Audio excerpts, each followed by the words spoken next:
Hallo und herzlich willkommen beim Echolot-Zentrum. Und wir befinden uns jetzt nördlich von Tulsa an einem wunderschönen Gewässer. Ihr seht, es ist ein traumhaftes Wetter. Es ist nicht so super warm, aber es ist schon okay. Und wir werden heute mit verschiedenen Booten unterschiedliche Videos drehen, weil wir haben hier hinter uns ein ziemlich gut ausgestattetes Boot mit 250 PS Außenbordmotor dran. So ein ganz typisches amerikanisches Boot zum Angeln. Und vorne drauf haben wir eine Kombination. Wir haben ein HDS 12 Pro und wir haben das neue Elite FS12. Und das werden wir euch zeigen. Wir haben Live-Systeme dabei.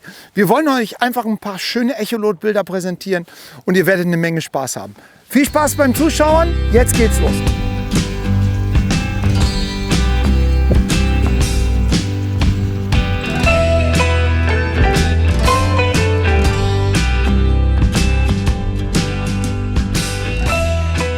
Ja, es ist ein Zweisitzer-Boot, deswegen ist das gerade mit dem Sitzen ein bisschen schwierig, aber wir fahren jetzt erstmal ein bisschen langsam rum.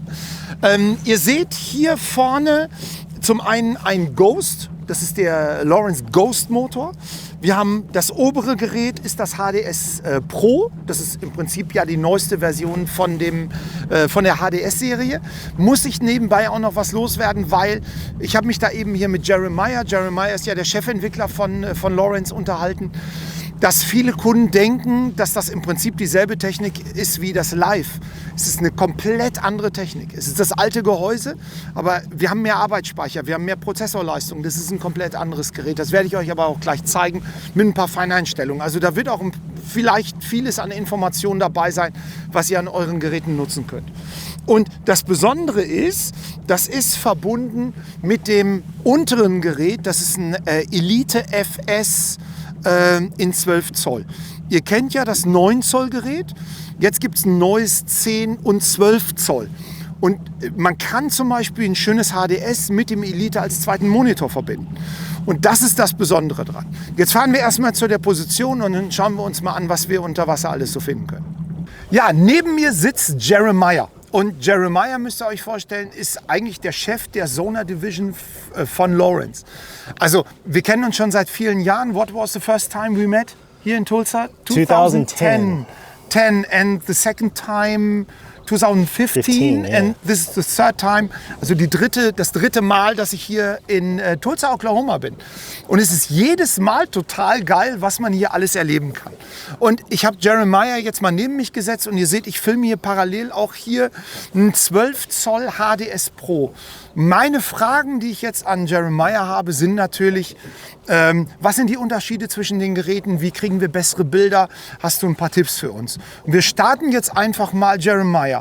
What is the main difference between HDS Live and HDS Pro, in your opinion? There's a couple different areas that are different. We'll start off with the one that you don't see, and that is the memory and the processing power. So the HDS Pro, obviously more horsepower, can run more advanced functions like multiple live sonars. So that doesn't really affect your market too much. The biggest direct feature that the consumer would see is high frequency sonar built right into the HDS Pro to get that high frequency side scan and down scan imaging. Where if you were to try to do that on an HDS Live, you would need to add the S3100 box. Okay, and it's not just the blue button on the right side. It's not just the blue button, it's not just the blue text. There's definitely a lot underneath the plastics that we've made a brand new product out of. Okay, we had a lot of discussion with German customers that they said HDS Live and Pro is the same, but it's not. It's absolutely not. Okay, wir haben hier gerade, das blenden wir, denke ich mal ein, jetzt das typische 2D-Bild. This is a typical traditional picture. In my opinion, the best is always the side scan. Yes. I need mostly the side scan. It's not just for fishing, it's mostly for authorities and search and rescue. Do you have some tips for us, some informations how to make the picture better? It depends on the conditions you're using it in. We do have the lower frequencies, the 455, or the over 1 kilohertz or 1,000 kilohertz frequencies, the 1055 or the 1075 on SideScan.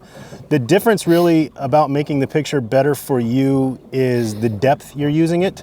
the type of structure or bottom you're using it. So you can see when you, on the screen here, when you changed from 455 to 1075, the brightness has gone down a little bit, but the resolution and the detail of the individual targets starts to show up a lot more crisp on that higher frequency and more contrast. Exactly, trying to differentiate the light from dark. So when you're fishing, or in your case, using it for search and rescue, that contrast is often the difference between a boring bottom and something of interest. In our case, it's fish holding structure like the trees and the rocks. Actually just the contrast and the difference of those levels. One thing you can do is on the 1075, if you like the contrast, but maybe it's a little bit too dark for you, is go to contrast, and you could actually turn the contrast up a little bit or down a little bit to fish. Automatic mode. In the automatic mode. I almost always leave an automatic for regular fishing, because as my depth changes or as conditions change, the unit will adjust with me. And I use the plus or minus to adjust to my specific way I like to see it. Okay, and how good is the automatic mode? I always say that our automatic mode is the default settings that I recommend most people use, because they're designed by our sonar engineers who know sonar better than I ever will. If you're a specialist and you like to go out and you have your own settings that you like, or some settings that you've built for a specific use case, feel free. But if you ever get lost, all you have to do is hit the auto contrast button again and we'll take back over. Okay. This is the side scan picture. The down scan from Lowrance is very famous because of the FishReveal technology. And this is different to normal down scan systems. A normal down scan system is making small cuts in the lake and putting it together to make a photorealistic picture. You add the traditional picture for a better look for the fish. Yeah, so what we do with FishReveal is we're using downscan to generate that high resolution picture-like image. It's still using the small slices, but at the same time, we're using a conventional sonar transducer to generate the fish arches. And we overlay those on top of each other in the exact spot. So with our units, we know the GPS location of where we've taken that sonar sounding, and we can actually correlate those two locations together to give us a very accurate representation of fish. So here you're seeing fish, wrong button. Here you're seeing just how a fish looks like on downscan. It's a small little dot. If we enable FishReveal as we move forward, now you can actually start to see. Oh, here, have a look here. Yes. Perfect. That's the fish between here the trees. Uns herum sind überall alte, abgebrochene Bäume. Ich glaube, das kann man auch auf der Kamera ganz gut sehen. Also wir fahren gerade durch so ein Baumfeld. Und wenn wir here, have a look for these pictures. All fish around us. That really didn't show up too much when you're on downscan, because with it being that high resolution slice, a fish on downscan is going to show up as a small little dot. Even big fish show as a small dot. So here, by pulling in the best of that chirp sonar technology into the downscan, I still get the high resolution bottom and structure picture, but now I can really see these fish, especially like that one suspended right off the bottom, that I never would have seen in downscan. But what is your opinion? My opinion is I have to use the traditional sonar and the downscan for the search of fish. Is it the same what you do, or? This picture right here is exactly the idea behind why we did FishReveal. So when we first did downscan in 2010, I think it was, we would see people setting up their fish finders like this, where you'd have downscan on one side and fish finder on the other side. And that's where the idea of FishReveal came from. If you could actually take the best of both worlds and put it on one screen, that would be great. But don't you think you have more information when you add the traditional sonar? You do, because one thing on FishReveal, we really only want to pick out actual fish targets and maybe not those little smaller bait targets. We try to leave bait as bait and fish as fish on FishReveal. So if you wanted to see these smaller little bait targets, or even maybe some of the, the information right at the top and bottom, you can definitely see that a lot more clearly. Here's a good example, right? We just went over a school of small fish chasing a school of bait. Yeah. So yes, we leave the bait as the little small blob, the little small dots, but the fish targets themselves we pluck out as these larger arches. You can, through the settings, you can actually increase the return of those fish arches too, to make them look more closely to like what you see here. by turning up the sensitivity of the sonar. So there's a great example. This is a tree or some tree underwater. And over here, the fish may get lost inside that tree, like that one right there, or maybe that one right there. But over here, you can see that you can clearly pick out where those fish are in relationship to that tree. Okay, do you have a patent on that? We do, yes. Okay, that is the reason that you're the only company Yes. who's having FishReveal. Yes. Okay, really nice, really nice. Okay, do you have any more information for our YouTube viewers how to make better settings on your sonar? Because this is the HDS, this is the top of the range sonar. Any ideas? What about the frequency, the contrast, the palette? When I use the traditional sonar, I use mostly number 13 because we can try to change it. I push here in this area. And then I'm able to change different things in the palette. The color palette is 13. This is my favorite. Yeah, a lot. What is yours? This is my favorite as well. This is the most common among inland freshwater anglers because you can see the target separation really clear off the bottom. The one time people will use maybe number 1 is if you're looking for bottom composition, hard versus soft. Sometimes fish like to sit on those transitions. So if you go back to number 1, you can actually see if we were to go over a rocky area versus a dirt area, the intensity of this yellow versus blue versus whatever else, you can tell soft versus hard. If you're fishing for fish along the bottom, number 13 is the most common because now it turns that whole bottom brown. And literally everything from the bottom down is brown. Everything else above show. Color palette is one of those that is a very personal choice. There's no right or wrong palette. There may be a right or, something you like better for the application you're going to do that day, but it could be, is it sunny versus cloudy? Is it, some people, like one of my best friends is colorblind. He couldn't see certain colors. So we have palettes that have high contrast for those kinds of scenarios. Okay. Night fishing, you may not want the same colors you want daytime because you don't want it to be too bright. Okay. Do you remember the very old HDS series? You had a thin line here on the bottom in black, and you changed it into white. Yes. And what is the reason for that? Oh God. I think the black one is much better than the white one. Yeah, for the depth line. I think it was just a matter of contrast versus the brown bottom, being able to see it pop out a little bit more. But yeah, that decision was made well before I was. So. Okay. And the next thing is, what about the ping speed? When I try to explain it to the customers, the scroll speed is 2 times much faster, and it depends on the depths of the lake or the sea. I go between max and 15, 15 mostly. What is your decision? For most of the fishing we do over here, like our lakes over here, the deepest this lake gets is 60 feet. So what, 15 meters, 18 meters. We just leave it at max ping speed. The only time over here we usually play with ping speed is if we have units, multiple units on a boat that might be interfering with each other. It's very common in like ice fishing where you're stationary to adjust ping speed. You can do as you're talking about. I wouldn't slow the ping speed down much more than what you're talking about because it's just the speed of sound through water and how often you're making that pulse. But I actually, for almost all the fishing I do here, I usually leave at max. Unless I'm trying to get an interference difference or trying to maybe a specific vertical fishing presentation where I'm trying to change to match that actual fishing style.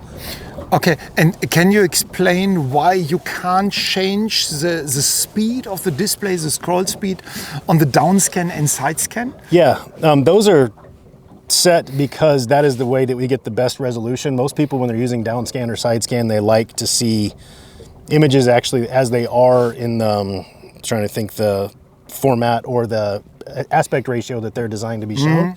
If you change the ping speed or scroll speed of those manually, what you end up doing is stretching or compressing objects and they may not look like what they really look like. On side scan and down scan, the ping speed is set by the distance and the range. So as you change the range out, we'll change the speed to make those objects appear more photo-like than stretched or compressed. Because I'm asking some other companies in the market can do it, but I use mostly the normal ping speed. It's always the same. Yeah. you can change it, but it's not necessary. I haven't found it to be. We do get that request periodically, mostly among users from like Humminbird. They have the ability to adjust the side scan ping speed. What we've seen in our testing, and not saying that we're 100% right, and we're definitely always looking for ideas to do things, but you can make the image look bad really quickly, which kind of defeats the purpose of having imaging sonar.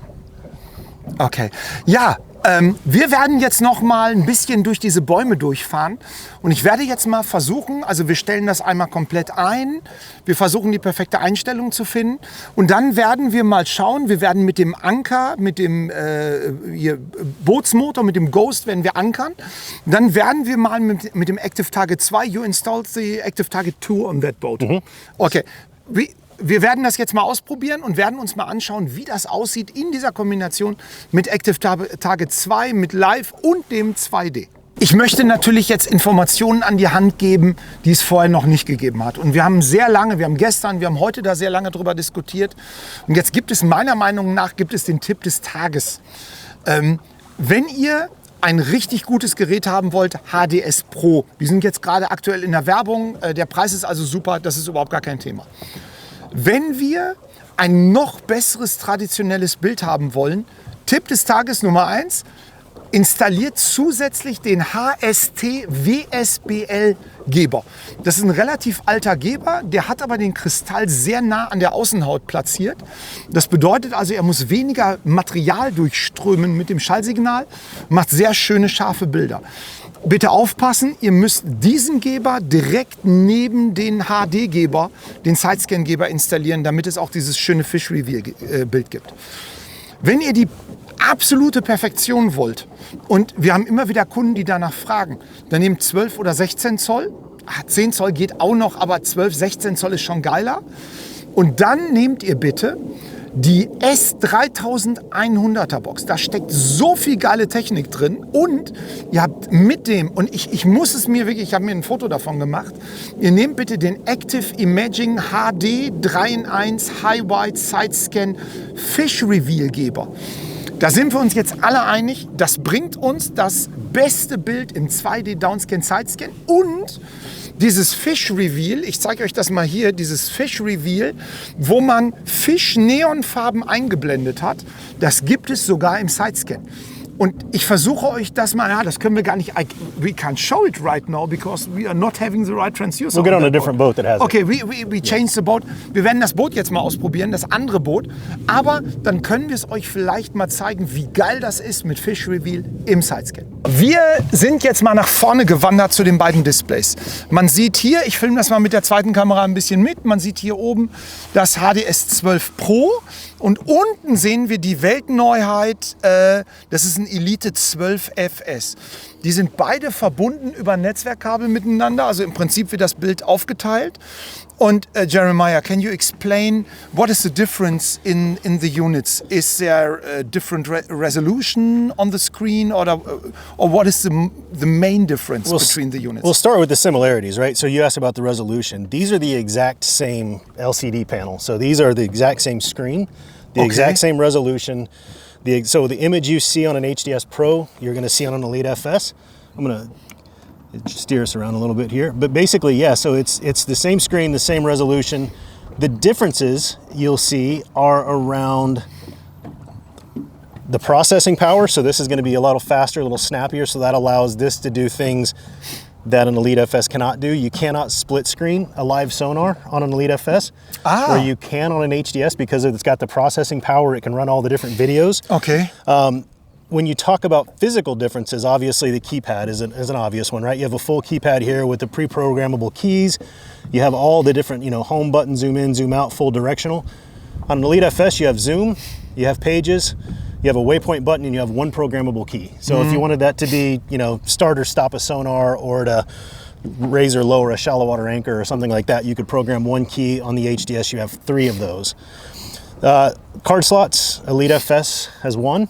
Okay. HDS Pro 2. So if you wanted to run a map card and a card to record Genesis live data or software updates, you can have 2 in this, 1 in this. Okay. The big difference comes around back.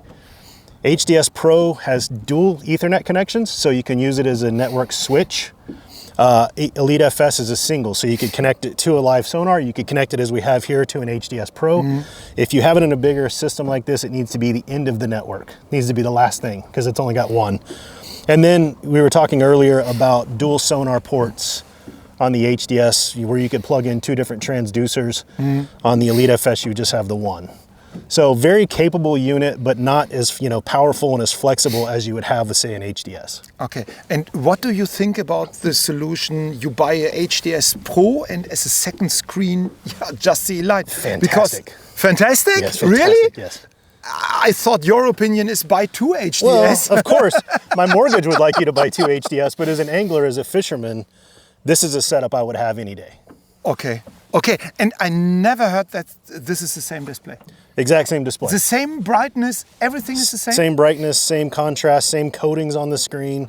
We didn't save any money on the display. So basically, if you want, to your point, a second display to add to a larger system, you wanted to run charting on it full time, you wanted to run sonar on it full time, this is a super, super choice for that.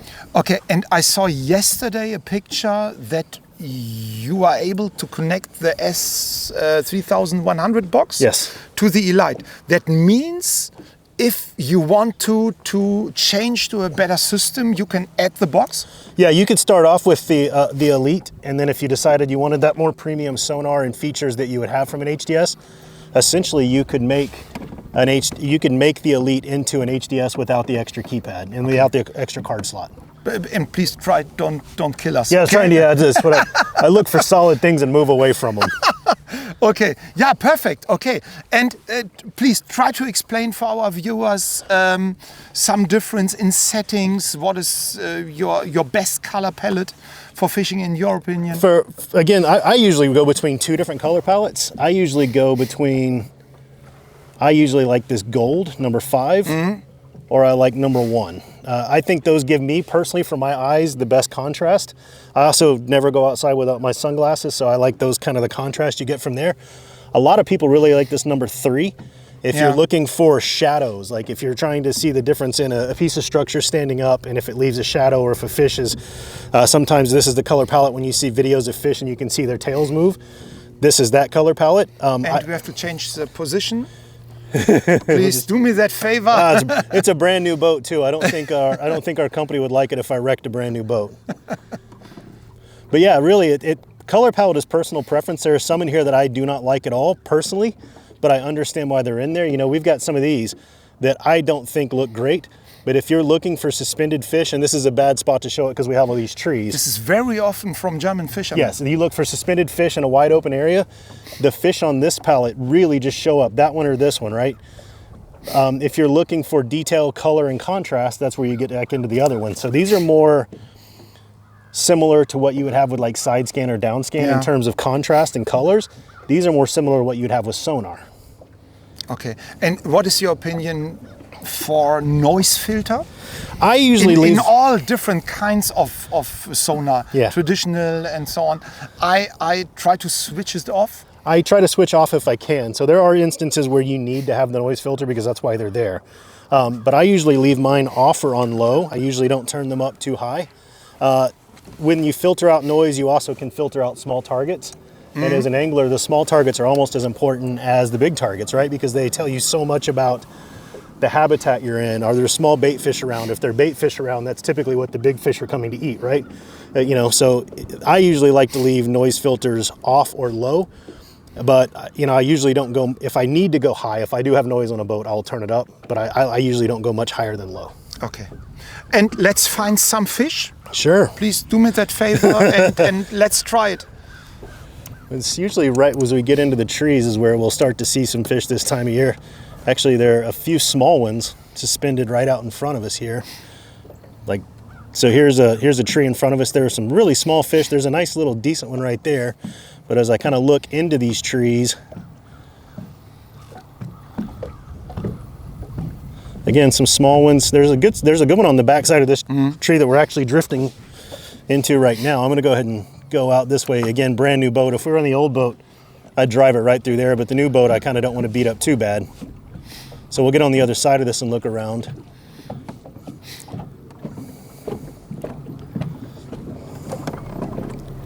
While you are driving, can you explain the difference between active target 2, active target 1 and eagle eye? Yeah. Because yesterday we saw the transducer from the eagle eye, and the eagle eye is only just one crystal inside, and Yes. the active target 2 are 3. Yes. So active target 1 and active target 2 are both a 3-element setup or a 3-array setup. The biggest difference, and I won't say how we did it. Processor But, speed? well, there's a little bit of processor change too, but the biggest difference between an active target 1 and an active target 2 is how smooth targets are over a distance. Let's see if I can find a good example to look at here as I look maybe into the shore here. But without an active target 1 on the boat, it's hard to actually show you a like for like. But the way that this is done without being too technical is you mentioned the 3 arrays on a transducer. Each one of those arrays is responsible for a forward and a down sector. So as I look out here, this whole image is built by those kind of 6 individual images built off the 3 arrays. With an active target 1, as you looked out in areas, especially like right around here, you would see not really a break, but kind of an unevenness in the bottom, and some of the targets maybe didn't necessarily hold true in this area. With active target 2, we have a more continuous, smoother signal all the way through the image. So as I look way out here, you know, this fish... And I feel more sharpness. A little bit more quite sharpness. a bit more sharpness, yeah, because of that same technology we're using to make that smooth. We're also getting a much clearer picture back. When you talked about the difference, and I say that there's basically the 3 arrays make up 6 sectors that kind of go from all the way in front to 45 degrees behind the boat. If you take that same technology of those 3 arrays and you remove 2 of them, you still get a very good focused forward section and a very good focused down section. And that's how we built the Eagle Eye transducer, is we took one of the arrays and we made it focused forward and made it focused down. So on an active target 2 or an active target 1, to go from forward to down, since we have that very wide field of view, you have to physically move the transducer to point all of those arrays in a different direction.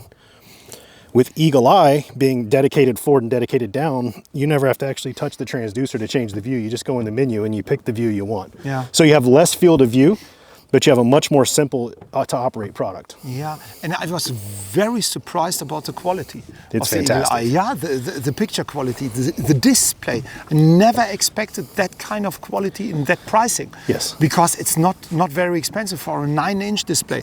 And what was the reason not to make a side scan inside? Some customers are asking. I know you need more space. Yeah. But is that the reason? No, well, it's a couple of things. It is space, it is cost, it is having, for that price point, a dedicated purpose-built product. One of the things we've looked at with the user of that level of like size and budget is typically, you know, budget's a lot of things for, you know, these people. Like that's very important. I know that daily. Yeah. that's a very important All the buying customers criteria. are asking for a good price, yeah. Yep. So with that product, we wanted to make a purpose-built product that was at the right price. And we could have added more and added more and added more, but at that point you start drifting out of that target price point and that target price range.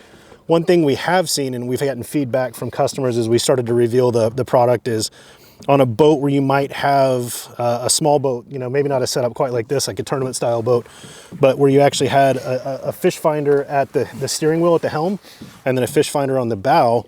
That Eagle level customer is more likely to put the SideScan variant at the helm and the live sonar variant at the bow. And so that way they are different applications, right? When you're using SideScan, you're searching, you're trying to figure out where to fish. When you're using live sonar, you're typically fishing. Yeah. So if you use SideScan at the helm and live sonar at the bow, you get the best of both worlds, and still all for a price cheaper than you could buy one of these. Yeah, and when you go to Germany or to the Netherlands, this is very often with small belly boats, small inflatable boats, and kayaks. And for this is absolutely perfect. Only one transducer, no extra box, no extra power supply. It's this is two a big connections. thing, yeah. And have a look for the power supply, power consumption of the black box. That's a lot. Yes, the power, the complexity of it, the wiring of it, the ability that you can just take a 9-inch display, and we'll get one out here in a little bit and play with one. But the ability that you can take a 9-inch display, hook up just 12 volt, 2 wires, 12 volt power, and plug in the cable. it's fantastic. Yeah. Okay. Ja, thank you very much. Okay, what is the next step? Ich glaube, wir werden als nächsten Step, we change the boat. We'll stay on this boat, but we're going to add an eagle eye. And that we actually have an eagle eye transducer mounted on the trolling motor already. And we'll actually even show the difference head to head of eagle eye versus active target 2. Cool. Okay, thank you. Ja, es wurde ein bisschen umgebaut hier auf dem Boot. Und wir haben jetzt hier unten das Eagle Eye, also im Prinzip ein 9 Zoll Display, wo das Live-System mit eingebaut ist, mit einem Kristall. Und oben haben wir das Active Target 2 auf einem HDS Pro. Und ich glaube, you can see the same details and you see here this little flashing on the screen. Ja. Der Grund, weshalb wir diese komischen Interferenzen haben, ist, diese Kristalle arbeiten alle mit denselben Frequenzen. Und deswegen machen wir uns jetzt mal den Spaß. Wir schalten jetzt das zweite Gerät einfach mal ab. We stop the sonar here on that screen and it's gone. It's gone. Okay. Yeah. Absolutely perfect. Yeah. And please explain something about that system. So this one is what we were talking about earlier. So instead of having active target 2 with the 135-degree field of view, the eagle eye has a very focused field of view, using 1 array instead of 3. But as you can see, we're looking directly out in front of us. We have the forward range set on 20 meters, down range set on 5. We're inside of a bunch of trees here. And I can see very well out, I'm looking all the way out there, fish really close to the boat as I kind of try to keep us off one of the trees. These are, little suspended fish out there, some trees as we kind of look out, 20 something meters out. But really the big thing that people are really impressed by, so there's fish swimming on the bottom 8-10 meters away. The thing people are very impressed with eagle eye is we're not sacrificing the image quality. The only thing you give up on an eagle eye versus an active target 2 system is that field of view, how much of it you can see. The actual detail you see is almost identical between the two. Again, we talked a little bit earlier about with this being focused on forward and down views, is instead of having like with an active target system with that wider field of view, how I have to pull the transducer out of the water and change its direction. With eagle eye, if I want to see down, I just go pick down, and now my view is straight down. So like if I kind of get a little peek closer to this piece of structure,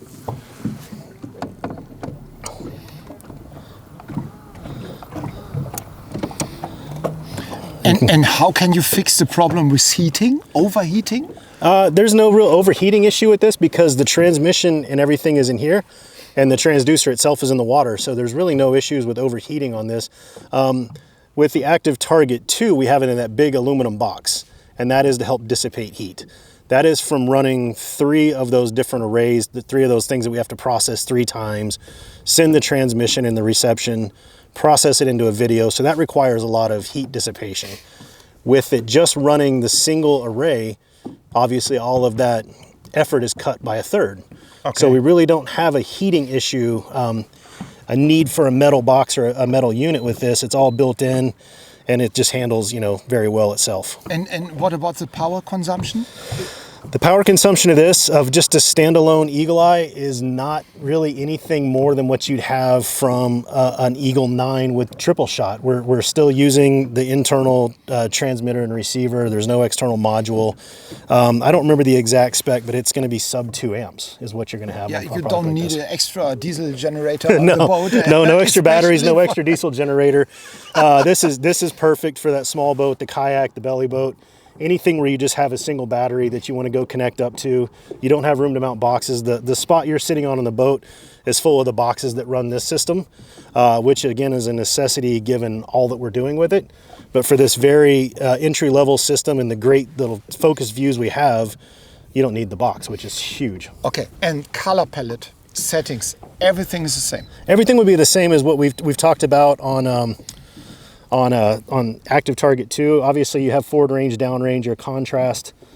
We talked about surface clarity, which is essentially a noise rejection. If you turn that off, you can see you get a little bit more of we call it speckle. Yeah. It's just this is kind of dirty water. We've been getting a lot of rain, so you can actually see the particulate matter in the water with that little speckle versus if you turn some of that, you see how it kind of clears up, and as I go up, it'll just make that background noise go away, but also you may be getting rid of smaller targets. So on this one, I usually run low. I usually like a little bit of help, but I don't really want it too highly filtered. And then color palettes, yeah, it's the same as what we just showed with Active Target 2. You know, you've got the blue, you've got the gold, which is the most common that's used. You've even got the darker blue, which is kind of more my favorite for seeing just the contrast and those individual fish pop. And then again, if you're looking for those suspended fish, usually when you go to the sonar palettes, you get a lot of extra noise.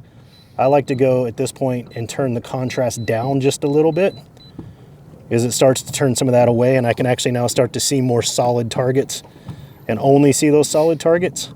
Again, that is a great color palette for use when you're fishing for suspended fish in open water that doesn't have a lot of structure. When you get structure, to me, it gets a little too much on the screen. But if you were out in a wide open spot and the fish were just, you know, suspended and swimming around, that is a great one. The rest of it's all pretty basic, pretty straightforward. We do have stable view built in to keep on wavy days, to keep the like image a motion sensor? Motion sensor, yep. Okay. But is it a motion sensor or just software? It's motion sensor in the transducer. Oh. Yeah. Okay, it's expensive. It's not cheap, no. Yeah. Okay, cool. Okay, ja, thank you. Also, wir fassen das jetzt einmal noch mal ganz kurz zusammen. Eigentlich ein geiles Bild, man sieht dieselben Details, Software ist eigentlich dieselbe. Was natürlich, wir haben keinen Touchscreen und solche Sachen. Da muss man einfach sich im Klaren drüber sein. Man zahlt dramatisch weniger Geld, man hat dramatisch weniger Installationsaufwand, aber man kriegt echt ein gutes Bild. Finde ich cool. What is the next step for us? Next step for us, we're going to change Lunch. boats. Oh, lunch. What about lunch? Yeah, we could get you a lunch. Yeah, lunch. Lunch is good. And when we come back, we show you what else? HDS Pro with the RECON trolling motor. Oh, cool. RECON Motor. Wir zeigen euch nämlich jetzt gleich den neuen RECON Bugmotor. Absolute Weltneuheit. Geiler Motor. Haben wir gestern schon auseinandergenommen von vorne bis hinten. Ihr werdet überrascht sein. Ja, wir haben Pizza gegessen. Und ich schwöre euch, das war eine sehr, sehr große Pizza. Meine Güte, wir haben sogar einem Kollegen hier noch ein Stückchen Pizza mitgebracht, weil einfach so viel übrig geblieben ist. Und jetzt sind wir frisch gestärkt. Jetzt sind wir hier wieder auf dem See. Und ich habe jetzt mal das Steuer übernommen, weil ich möchte das SideScan ausprobieren mit FishReveal. Und Jeremiah, I try to explain in German what we are doing right now. Wir haben jetzt einen sogenannten FishReveal-Geber dran. Der FishReveal-Geber hat zur Seite hin nicht nur SideScan, sondern der hat zwei zusätzliche traditionelle Sonargeber, die relativ stark gebündelt nach rechts und nach links gucken und dadurch diese Überlappung bringen mit dem FishReveal. Und FishReveal, das haben wir ja eben gehört, sorgt dafür, dass wir Dinge in Bodennähe, Details durch eine andere farbliche Unterscheidung besser sehen können. Stellt euch mal vor, ihr geht auf Zander und ihr habt einen Zander in Bodennähe, dann sind wir in der Lage, mehr Details und den Zander besser in Bodennähe zu erkennen. Das ist beim Fischen also super wichtig. Und SideScan, das ist also das Bild, was wir hier gerade vor uns haben, HDS 16 Pro. Es ist eine Beta-Software, also bitte immer darauf achten. Die Software, die auf diesen Booten läuft, das ist jetzt halt nichts, was ja so standardmäßig auf Kundengeräten drauf ist. Und wir probieren das jetzt mal aus, was wir erkennen können. Und das, was ihr jetzt seht, ist im Prinzip schon sehr interessant. Wir haben das umgestellt auf die deutsche Sprache. Wir haben metrisch, was habe ich gemacht? Wir haben 6,20 Meter. Und ich habe das so gemacht, dass wir 30 Meter links, 30 Meter rechts haben. Wenn wir jetzt also von diesen 30 Metern die Wassertiefe abziehen, ist ja enough depth here on the right side, or? Yeah, you're good as long as you don't go any closer to your right. Okay, okay. Yeah. So, jetzt ist es so, dass wenn wir jetzt hier 30 Meter eingestellt haben, wir haben hier 3,90 Meter, dann ziehen wir diesen Wert ab, dann sehen wir jetzt gerade 26 Meter nach links und 26 Meter nach rechts. Ich gehe jetzt mal ein bisschen näher ran. Das ist eigentlich so mein Wert, womit ich immer arbeite. Wassertiefe plus 20, da kriege ich so die besten Ergebnisse. Jetzt sehen wir hier auf der rechten Seite, wir sehen das hier sehr schön, wir sehen hier den Uferbereich und jetzt kommen die interessanten Bilder eigentlich zustande. Ihr seht hier das Ufer und wir sehen hier links ist ganz viel Kraut und das ist geil. Schaut mal hier, dieses Detail hier, wir sehen hier ist Fisch direkt an der Kante. Ich zoome das mal ein bisschen ran. Schau mal hier, diese Signale hier, das können Fische sein, die man normalerweise überhaupt nicht gesehen hätte.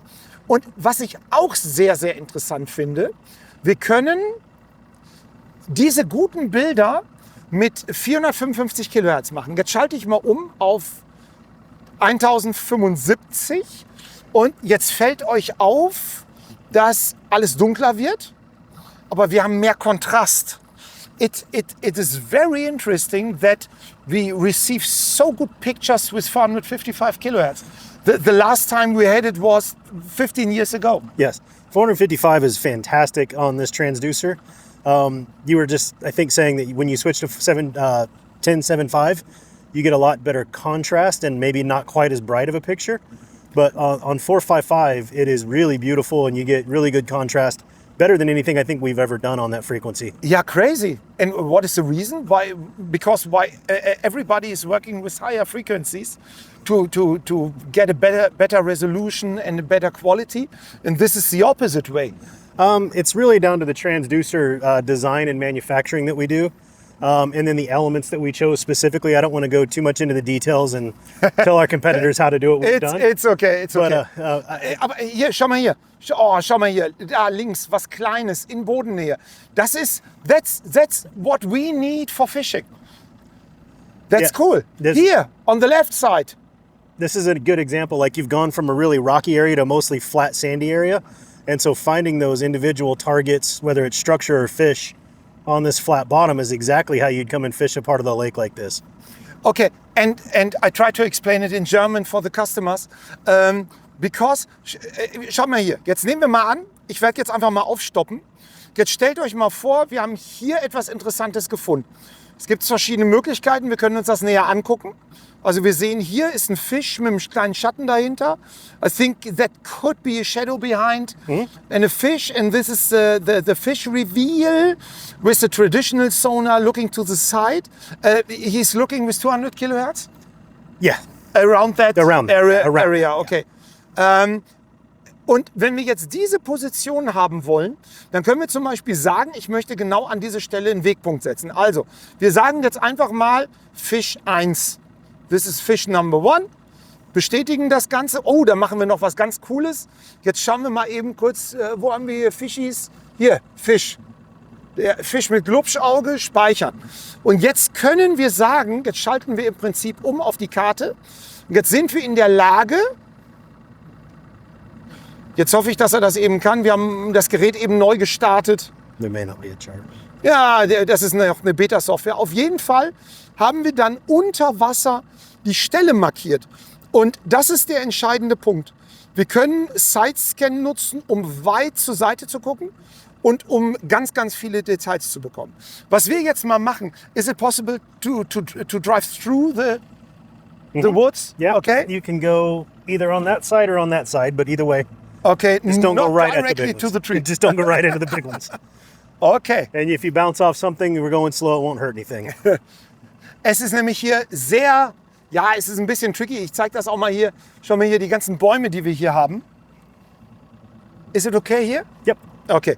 So, und jetzt bin ich mal gespannt, was wir sehen können auf der linken und rechten Seite, weil das Geheimnis von dem SideScan ist natürlich, dass wir ein scharfes Signal raussenden und dann in der Lage sind, auch Schatten zu sehen. Also nicht nur von Fisch, sondern auch von Gegenständen. Oh, schau mal hier. Oh, guck mal da. Oh, hier sieht man einzelne Bäume in Bodennähe. Hier sieht man riesengroße einzelne Schatten. Ich kuppel jetzt mal aus und ich hoffe, dass man das vernünftig sehen kann. Schau mal hier. Hier liegt ein Baum in Bodennähe. Hier liegt ein Baum. Hier sieht man auch sehr schön auch riesengroße Baumreste mit einem langen Schatten dahinter. Man sieht hier diesen entsprechenden Schatten. Und auch hier wieder einzelne Signale von dem FishReveal. Also das ist wirklich, das ist geil. Jetzt muss man fairerweise dazu sagen, wir brauchen auf jeden Fall für FishReveal, we always need for FishReveal to the side the box. Correct. The box solution, okay. Yes. Without it's not possible. Without it's not possible. The extra transmitting and receiving part are in the actual box. Ah, okay. Ja, und jetzt sieht man das auch hier wieder, also ganz schöne Sache. Jetzt schalte ich mal um, wieder auf 455 Kilohertz. Ich muss leider sagen, dass mir das echt teilweise besser gefällt, als it's sometimes it's looking better with a lower frequency. Sometimes, yeah, it depends on the depth and the bottom hardness and bottom composition. Yeah, the reflection is different here. Yeah, so it looks better. Like if you can see this part of the lake, and it's mainly grass feeding into it, right? So you can assume that before this was a lake, this was a dirt bottom with grass. So a dirt bottom is gonna not reflect as much as a rock bottom. So when you get like a rock bottom with those edges and the contrast, that's where the high frequency really works. If you get an area like this that's wide open, maybe a little bit deeper, but this isn't really deep, but wide open with not a lot of actual hard contrast structure, I like the low frequency better. Okay, and we can make also a combination with SideScan and downscan and traditional? Yes. Okay, and this is possible with the beta software? Yes, 100%. Okay. Okay, wir machen das jetzt einfach mal. Wir nehmen das Sonar, wir nehmen das SideScan und wir nehmen das Downscan. So, das ziehen wir mal hier rüber, ja, beziehungsweise machen wir mal so, speichern. Und das ist mir zu klein, das ist mir zu groß. Okay, wir gehen hier unten drauf, ändern ein bisschen den Split und passen das mal an. Und jetzt bin ich mal gespannt. Wir fahren nämlich jetzt genau in diesen Bereich hier rein, wo diese ganzen Äste sind. Okay, linke Seite hier, wieder ein großer Ast. Wir dürfen halt nur mal nicht vergessen, wir sind in der Lage, hier gerade locker 20 Meter zur Seite zu schauen, zu jeder Seite, während wir hier ja praktisch nur nach unten gucken. Okay, one question, the frequency with 700 kilohertz, and what is the reason for that? Why is it not the same? Two main reasons. One is by having frequencies that don't sit on there, that aren't exactly the same. We can run them at the same time without any interference. What you don't realize, previous products and even competitor products, when they're running the same frequency on side and down, there are trade-offs with the picture you make to not have any interference between the two. So by going to different frequencies, we don't have to make those trade-offs. Schau mal hier, oh, schau mal, sorry for interrupting you. Schau mal hier, oh, guck mal hier, geil. Einzelne Fische, perfekt dargestellt, und jetzt sehen wir hier auch noch mal einzelne Fische, absolut perfekt dargestellt, und Fisch um die Bäume herum. You can see all the details. That's crazy. The other thing with HDS Pro, you're asking about the frequency, is we actually have the ability, previous generations, if you were on 800 kilohertz for down or side, that was what they both were. With HDS Pro or the S3100, we could run high frequency on side scan and low frequency on down scan, low frequency on down, high on side. Okay. Because we have those flexible frequencies that we can actually pick and choose. So you don't have to no longer, like in that situation we just drove through, relatively shallow, but 455 looked better. But on your down scan, 455 would have been far too bright, right? Too much return. Okay. So on that, you could leave your down scan on a high frequency, leave your side scan on a low frequency, and actually get the best overall image. So, und jetzt seht ihr auch hier wieder, also hier sind Bäume, wir mussten jetzt einmal ein bisschen drehen, deswegen ändert sich jetzt auch ziemlich die Helligkeit. Was ich jetzt mal ausprobieren werde, das hat er nämlich gerade nicht genommen, also wir sind hier in dem Bild, ihr seht diesen dünnen Rahmen hier, und wir können jetzt die Farbpalette ein bisschen anpassen und dann sieht das ein bisschen anders aus. Und was vielleicht auch noch eine wichtige Information ist, während ich hier die ganze Zeit filme, das ist, ihr seht hier oben die Datenquelle. Und das ist eigentlich die wichtigste Information für euch. Ihr seht hier, wir haben den Active Imaging HD 3-in-1 Geber und wir beziehen das Bild gerade, hier unten ist die Quelle eingeblendet, über diese Extraboxen und spezielle Geber. Und das ist das Besondere dran. Wir haben nämlich dieses Side-Scan mit FishReveal definitiv nur, wenn wir auch die Box mit dran haben.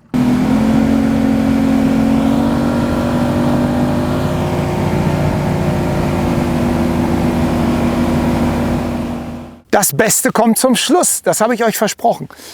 Hinter mir ist der Lowrance RECON Motor. Und ihr wisst ja, es gibt ja einen Lowrance Ghost. Das ist mit so einer Scherenmechanik, mit so einer Klappmechanik. Das ist so ein typisch amerikanischer Bugmotor gewesen. Der hatte für uns im Markt aber kaum eine Bedeutung. Der Schaft war relativ kurz. Man hatte nur dieses Fußpedal, was schön funktioniert hat, aber die Fernbedienung nur so eine kleine. Ja, und jetzt gibt es den RECON. Und ich werde euch jetzt einfach ein paar Funktionen zeigen und ein bisschen erklären, wie dieser Motor funktioniert. Es gibt da nämlich ein paar Feature, die wirklich sehr außergewöhnlich sind. Also, wir beginnen mal. Das ist ein bürstenloser Motor mit 24 oder 36 Volt. Das Ganze ist modular aufgebaut, also dieser ganze Scheiß mit, du musst jeden Teil vom Motor, da geht irgendwas am Motor kaputt. Nein, es werden komplette Teile getauscht, auch gerade während der Garantiezeit. Das ist alles komplett anders geworden. Also modular aufgebaut, einfacher für Reparaturen. Es ist wirklich eine sehr, sehr pfiffige Idee dahinter. So, das gibt es in zwei verschiedenen Modellen. Das ist der schwarze, das ist das Süßwassermodell. Und es gibt den weißen, das ist das Salzwassermodell. Und ich habe jetzt gefragt, ob das wie bei anderen Herstellern ist. Es ist wirklich ein Unterschied. Das Weiß bedeutet nicht einfach, dass die in Farbe investiert haben, sondern dieses Coating, dieser Überzug ist wirklich von Motorguide übernommen und ist einfach teurer. Das ist einfach so. So, was wir im Schwarzen drin haben, ist immer ein Fußpedal und die Fernbedienung dabei. Ich habe gestern gefragt, was passiert, wenn wir ins Brackwasser fahren. Was passiert Ostsee? Und da wurde mir gesagt, es ist erlaubt, mit diesem Motor ins Brackwasser zu fahren, Holland zum Beispiel, oder jetzt auf die Ostsee, wenn wir eine Opferanode noch zusätzlich montieren. Kostet 30 €, ist Pillepalle. Also es macht bei dem Preis definitiv keinen Unterschied. So. Wir kriegen die Fernbedienung, wir kriegen das Fußpedal. Es gibt verschiedene Längen. Ich denke, die meistverkaufte Länge wird so 57, 58 Schaft sein. Ich meine, das ist so die mittlere Schaftlänge. Ist vergleichbar mit den Standardmodellen von Minn Kota. Und das Ding hat natürlich geile Feature. Und jetzt kommen wir zu den Details.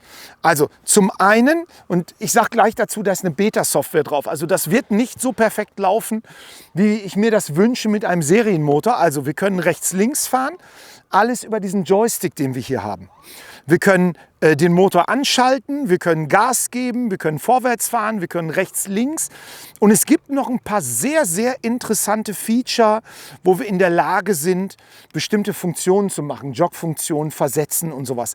Das wird dann über den Joystick gesteuert. No, was ich super interessant finde, und jetzt kommen wir zu Dingen, die können nur bestimmte Hersteller. Und das kann jetzt auch Lowrance. Zum Beispiel, bis jetzt war es immer so, man musste sich einen Humminbird kaufen, um einen Minn Kota Motor verbinden zu können, um damit zum Beispiel eine Struktur abfahren zu können. Das heißt bei Lowrance anders, aber es funktioniert sehr ähnlich. Und Manuel, komm bitte einmal kurz zu dem Display hier rüber, weil ich glaube, das ist eins dieser Killer-Feature, die es gibt. No, wir haben hier die Möglichkeit, verschiedene Dinge zu aktivieren. Also wir können hier drauf gehen, wir können den komplett bedienen. Und jetzt gibt es hier Ankermodus. Das gibt es hier auch auf der Fernbedienung drauf. Hier in Ankermodus, Autopilot. Heading Lock, also Autopilot. Wir können drehen, wir können kreisen. Und das ist eigentlich das Interessanteste. Wir können dem Ding sagen, ich möchte eine bestimmte Tiefe haben und abfahren und sage dann einfach Go. Und das ist meiner Meinung nach das Killer-Feature, so einen Motor zu kaufen in Verbindung mit einem Lowrance Echolot. Das wird nämlich über NMR 2000 angeschlossen. Das ist wie bei den alten Motorguide-Motoren, nur dass die Dinger jetzt funktionieren. Und du kannst wirklich, ja, nicht wirklich eine Tiefenlinie abfahren, sondern du kannst einen tiefen Bereich abfahren. Meiner Kenntnis nach funktioniert das nur mit C-Map-Karten, weil da einfach hochdetaillierte Informationen abgebildet sind. Aber dieses Feature ist der absolute Killer. Und was wir euch jetzt noch als Impression zeigen möchten, das ist reinklappen, rausklappen. Und bevor wir das tun, kurze Erklärung, das ist jetzt nicht das Original Bracket, das ist nicht die Original Bug-Plattform. Es wird zwei verschiedene geben. Es wird einmal eine super Heavy-Duty, mega Aluminiumplatte geben. 250, 260 € wird die wahrscheinlich liegen.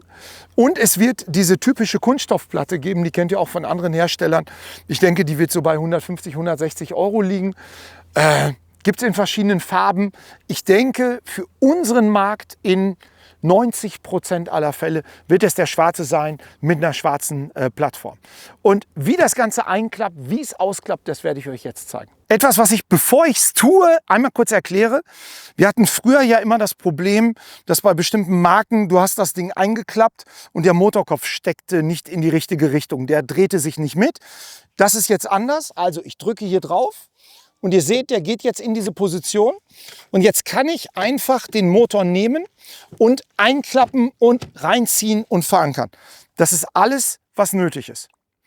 Höhenverstellung haben wir hier. Das will ich einmal nur kurz zeigen. Und wenn ich das Ding wieder reinklappen möchte, ist es im Prinzip genau der umgekehrte Weg. Ich muss einfach nur hier drauf drücken. Ich kann das runterfallen lassen. Das verankert sich, der arretiert und geht dann entsprechend in die kalibrierte Richtung. Ganz wichtig, nicht vergessen, kalibrieren, kalibrieren, kalibrieren, dass er weiß, wo vorne ist. Wir brauchen heute ein Fazit. Es war ein unfassbar geiler zweiter Tag hier in Tulsa.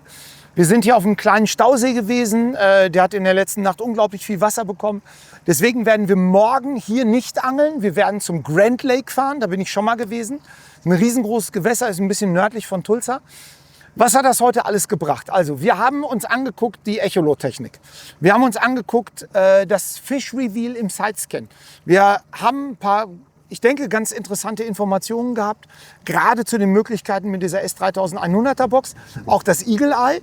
Und wir haben uns den RECON angeguckt. Und vielleicht ist es euch jetzt aufgefallen, wir werden gerade hier auf den Trailer gefahren.